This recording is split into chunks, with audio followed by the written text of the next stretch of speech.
निकालिए, उधर आपको 3 पिछड़े वर्ग के लोग मिलेंगे, 3 दलित मिलेंगे और 1 आदिवासी मिलेगा।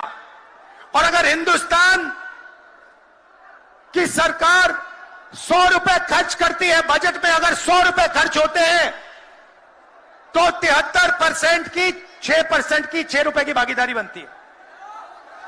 तो ये जो 73% है और उसमें अगर आप जोड़ना चाहते हो तो गरीब जनरल कास्ट के लोगों को भी जोड़ लो।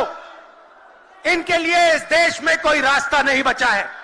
पहले क्या होता था, पहले पब्लिक सेक्टर होता था, उसमें गरीबों को रास्ता मिलता था, नौकरी मिल जाती थी, सरकार में रोजगार मिल जाता था, जैसे बिहार में तेजस्वी जी ने किया, जैसे छत्तीसगढ़ में हमने किया, कर्नाटक में, तेलंगाना में हम कर रहे हैं।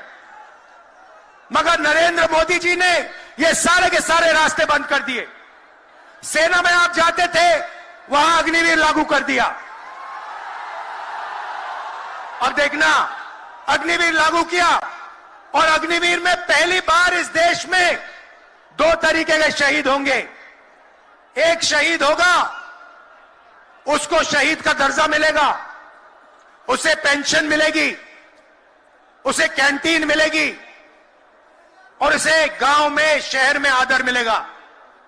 दूसरा शहीद होगा, अग्निवीर होगा, वो शहीद होगा, उसे शहीद का दर्जा नहीं मिलेगा, उसको पेंशन नहीं मिलेगी, उसको कैंटीन नहीं मिलेगी और उसको ट्रेनिंग भी सही नहीं मिलेगी।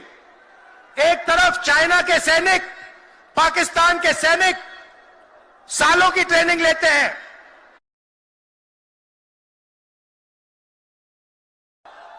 न उसे शहीद का दर्जा नहीं मिलेगा, उसको पेंशन नहीं मिलेगी, उसको कैंटीन नहीं मिलेगी और उसको ट्रेनिंग भी सही नहीं मिलेगी।